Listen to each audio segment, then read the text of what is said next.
Assalamualaikum warahmatullahi wabarakatuh. Berjumpa lagi bersama saya Nurhadi Sandika, masih di mata kuliah statika, dan mari kita lanjutkan di kasus gaya dalam untuk balok tak langsung yang ketiga. Berikut adalah outline daripada presentasinya. Mari kita lanjutkan untuk balok tak langsung kasus kedua, di mana balok tak langsung tersebut memiliki jumlah balok melintang genap, gitu ya. Jadi ada 1, 2, 3, 4, 5, 6, sehingga menjadikan jumlah segmennya menjadi ganjil. 1, 2, 3, 4, 5. Ini garis-garis putus-putus ini melambangkan posisi melintang, kecuali yang di tengah melambangkan posisi titik tengahnya. Oke? Nah, tinjauan kita adalah balok yang berada tepat di perletakan. Jadi yang ini, diingatkan kembali. Jadi terhadap beban yang bekerja, beban tersebut bekerja secara tidak langsung terhadap balok yang berada di atas perletakan tersebut. Jadi dari sinilah dikatakan sebagai balok tak langsung atau balok dengan beban yang tidak langsung kena ke balok tersebut, gitu ya. Jadi akibat penjalaran bebannya. Nah, apa yang selanjutnya kita lakukan? Kurang lebih reaksinya menjadi seperti ini, gitu ya. Lalu kita lihat detail penyaluran beban tersebut melalui balok melintang. Yang pertama ini balok memanjangnya, kita lihat yang ini yang atas ya, balok memanjang yang atas ini, gitu ya. Lalu kalau dia terbagi, dia terbagi menjadi 5. Oke. Kita lihat kembali, tinjau di setiap lokasi balok melintang untuk balok melintang yang berada di tengah bentang. Yang di tengah bentang berarti ada yang 1, 2, 3, 4. Ada 4 kasus. Untuk yang di tengah bentang, dia terbagi menjadi 1,2 meter. Gitu ya. Seperti yang sebelumnya, posisi balok melintang di sini, ini posisi balok melintang, gitu ya. Kita ambil setengah di kirinya. Kita caranya ngambilnya adalah setengah daripada di kirinya, berarti segini, gitu. 0,5 kali 1,2, lalu setengah daripada yang berada di kanannya. Jadi 0,5 kali 1,2 juga, gitu. Nah, yang signifikan adalah jika pembagian balok melintang tersebut, jika posisi balok melintang tersebut tidak membagi sama besar ke kanan dan ke kirinya. Jadi teman-teman harus teliti dalam melihat pembagian dari beban tersebut. Oke, jangan sampai salah. Di contoh ini dia hanya balok melintang yang kasusnya kanan kirinya atau terbaginya menjadi area yang sama lebarnya. Oke, nah ini menjadi kan jadi 1,2 semua ya. 1,2 kali 2 Ki menjadi 22,4 Ki, sebesar 2,4 Ki di 4 titik yang berbeda ini. Bagaimana untuk balok melintang di tepi bentang? Di tepi bentang ini kan ya, tepi bentang ini, jadi hanya ini saja yang kita tinjau, yaitu dia menjadi setengah daripada 1,2, yaitu 0,6 meter. Ini dia, 0,6 meter. Jadi 0,6 kalikan 2 Ki, itu adalah 1,2. Ini kita peroleh 1,2 Ki di tepi-tepi ujungnya. Nah, hati-hati kalau misalkan di kasusnya ini dia ada balok gerbernya. Jadi dari sisi sini ada nih. Tapi gerber itu kan berarti hanya dia sendiri yang menopang. Well, itu coba diperhatikan baik-baik ya, teman-teman. Jangan sampai salah. Nah, yang perlu kalian perhatikan adalah ini kan 2 Ki kali 6, jadi udah 12 Ki. Coba kalau kalian hitung semua, ini jumlahnya harus sama dengan 12 Ki. Oke? Di sini tepat gitu ya, 2,4 kalikan dengan 4 ditambah 1,2 dikalikan 2 kurang lebih adalah jawabannya adalah 12 Ki. Jadi dengan demikian yang kita lakukan pembagiannya benar. Lalu beban yang tadi di atas, reaksi perletakan dari balok yang memanjang pertama menjadi aksi di balok memanjang yang kedua, yaitu balok yang menjadi tinjauan kita yang akan kita buatkan dan carikan besarnya gaya-gaya dalamnya.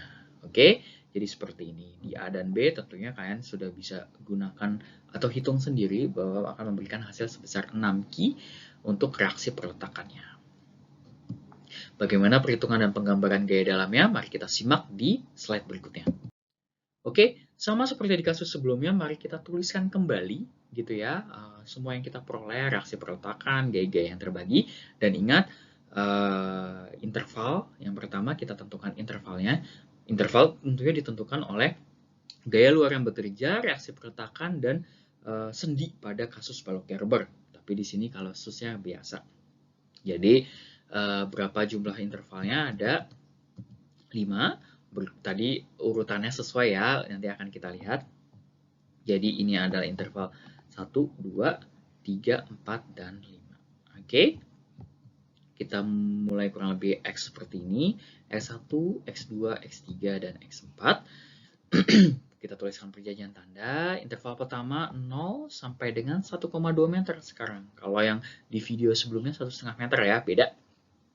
Lihat ke kiri, salin gambarnya. Lihat ke kiri, normalnya tidak ada gaya yang sejajar sumbu balok. Dia 0, V-nya menjadi 6 Ki kurangin 1,2 Ki jadi 48 Ki. Lalu momennya 6 Ki dikalikan dengan X dikurangin 1,2 Ki dikalikan dengan X. Masukkan ke tabulasi, X sama dengan 0 dan X sama dengan 1,2 meter. Hitung, masukkan ke persamaan ke sini, dapatnya berapa? Lalu interval yang kedua masih lihat ke kiri, tandanya seperti ini. X1, 0-nya di sini sampai ke sini gitu ya. Yang kita tinjau adalah di sininya. Normalnya adalah 0 karena dia tidak ada gaya yang sejajar sumbu balok. Lalu V-nya adalah 6 Ki dikurangin 1,2 Ki kurangin 2,4 Ki dikurangi 2,4 Ki. Lalu MX-nya adalah 6 Ki kalikan dengan 1,2 plus X1 dikurangin 1,2 Ki dikalikan dengan X1 plus 1,2 gitu ya. 2,4 Ki dikurangin dengan 2,4 Ki dikalikan dengan X, kan gini arahnya. Akibat ini positif momennya, akibat ini negatif, akibat ini negatif. Oke, teman-teman udah bisa ya tentunya. Kalau misalkan lupa, balik lagi ke gaya-gaya dalam yang di awal supaya bisa lebih memahaminya.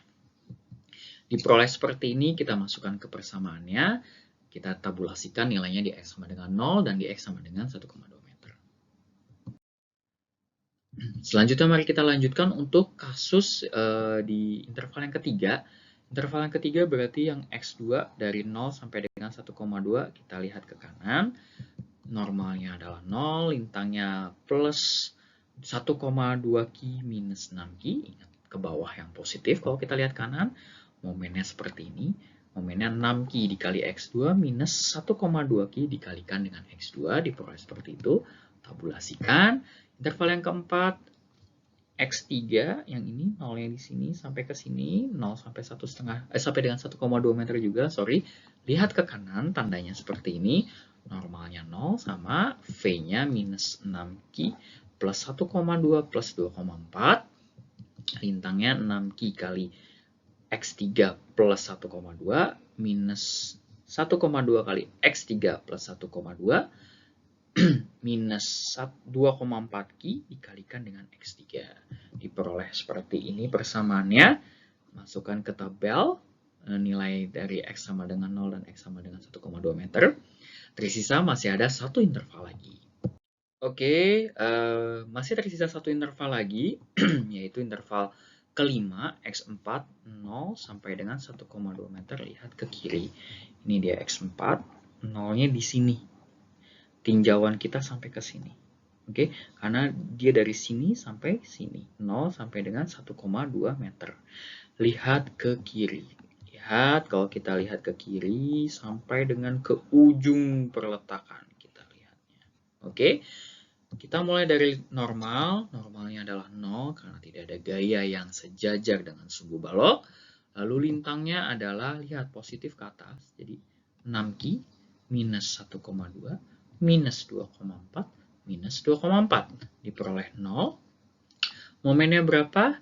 6 Ki kalikan dengan, jangan lupa, X4 itu ini. 6 Ki kalikan dengan, di titik ini ya, lihat momennya di titik ini. 6 Ki kali X4 plus 2,4 minus 1,2 kali X4 plus dari sini ke sini jadi 2,4 minus 2,4 Ki yang ini. X4 plus 1,2 karena ini 2,4 Ki yang ini jaraknya ke titik tinjauan kita adalah dari sini ke sini. Oke, X4 plus 1,2. Dan terakhir adalah yang 2,4 Ki yang ini. 2,4 Ki dikalikan dengan X4. Diperoleh 8,64 Ki. Yaitu konstan karena lintangnya 0. Oke, maka kita peroleh tabulasinya seperti ini. Jadi teman-teman harus hati-hati di balok tak langsung ini untuk melihat gaya-gayanya. Oke? Lalu sekarang kita lanjutkan bagaimana penggambaran dari gaya dalam balok tak langsung yang terbagi menjadi ganjil. Kita tuliskan kembali tabulasinya kurang lebih seperti ini, interval 1, 2, 3, 4, dan 5. Normalnya 0 semua. Lintangnya kita mulai interval 1, ini 4,8, lalu 2,4, 4,8, 2,4. Lalu yang ketiga minus 4,8. Nih, jangan lupa gambarnya sesuai posisi X1, X2, X3-nya ya. Jangan sampai salah loh teman-teman. Lalu ini 2,4 Ki, di sini 0. Momennya 0 sampai 5,76 sampai dengan 8,64. Ikuti saja. 0 sampai 576, 576 sampai 864. Kebetulan dia simetris di kasus ini. Lalu yang terakhir adalah jadinya di sisi yang segmen tengah, ini 8,64 Ki, nilainya positif momennya. Oke, jadi inilah yang bisa kita peroleh dari terbagi merata pada balok tak langsung dengan terbaginya menjadi jumlah ganjil. Oke, apa sih bedanya dengan yang jumlah genap dan apa bedanya kalau itu terjadi pada kasus balok langsung? Mari kita lihat pembahasannya berikut ini. Jadi kita coba diskusi case 1 dan case 2. Balok tak langsung dengan jumlah balok melintang ganjil menjadikan jumlah segmennya genap. Balok tak langsung dengan jumlah balok melintang genap menjadi jumlah segmennya ganjil. Ini kasus yang kedua.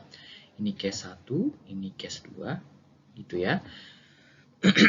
Ini gayanya sama persis. Yang beda adalah jumlah segmennya. Oke. Jadi apa? Di sini nilai maksimum momennya berbeda. Untuk yang segmennya terbagi menjadi genap, dia 9Q. Untuk segmen yang terbagi menjadi ganjil, dia menjadi 8,64Q. Q-nya tuh, di sini kebetulan variabel ya. Nah, teman-teman, bayangkan jika itu terjadi pada sebuah jembatan yang mana ada berat sendiri daripada balok dan macam-macamnya, serta ada kendaraan yang melintas. Jadi ini cukup ada maknanya gitu ya, dengan berkurangnya besar momen maksimum di tengah bentang balok tersebut. Oke, sekarang coba kita bandingkan di kasus dari simple beam. Simple beam itu misalkan kasusnya gini aja nih. Oke, artinya tapi bebannya terbagi merata ya. Saya hapus ya biar nggak bingung. Bebannya adalah beban terbagi merata, bentuknya seperti ini. Kalau teman-teman hitung, coba kalian hitung sendiri di rumah, akan diperoleh bahwa beban maksimumnya tuh 9 Ki di tengah. Oke, seperti ini. Persamaannya 6Qx minus Qx kuadrat. Jadi, yang kasus 1 terbagi genap, dia sama nih besarnya dengan 9 Ki yang tanpa balok langsung atau simple beam biasa. Sementara yang balok langsung menjadi ganjil, dia menjadi lebih kecil. Oke, jadi dengan demikian keuntungan dari balok tak langsung terhadap balok yang kita tinjau di atas peletakannya itu cukup mengurangi besarnya beban atau momen kasusnya di sini gitu ya. Sehingga mungkin nanti berdampak kepada desainnya, tulangan-tulangan di dalamnya, dimensi daripada baloknya dan sebagainya. Plus lagi untuk balok tak langsung yang terbagi ganjil dia lintang yang paling penting di sini yang saya mau bahas ini dia menjadi 0 di sini. Sementara dia di sini tetap ada. Oke, di sini dia nilainya 0 karena lintangnya menjadi seperti ini gitu ya. Iya, oke. Jika kalian ragu bisa dilihat dan teman-teman hitung sendiri besarnya lintang tersebut. Jadi bisa dibuktikan bahwa besarnya adalah seperti ini. Oke. Jadi sekarang teman-teman bisa memahami apa itu balok tak langsung, bagaimana menghitung reaksi perletakannya, dan juga bagaimana menghitung dan menggambar gaya-gaya dalamnya. Jumlah segmen ganjil bisa menurunkan besarnya momen di tengah bentang dan bisa menolkan nilai geser di segmen tengah. Berikut adalah referensi buku-buku yang teman-teman bisa cek sendiri. Terima kasih atas perhatian teman-teman semua. Sekarang semua sudah bisa menghitung dan menggambarkan gaya-gaya dalam pada kasus balok tak langsung. Sampai berjumpa di video berikutnya. Wassalamualaikum warahmatullahi wabarakatuh.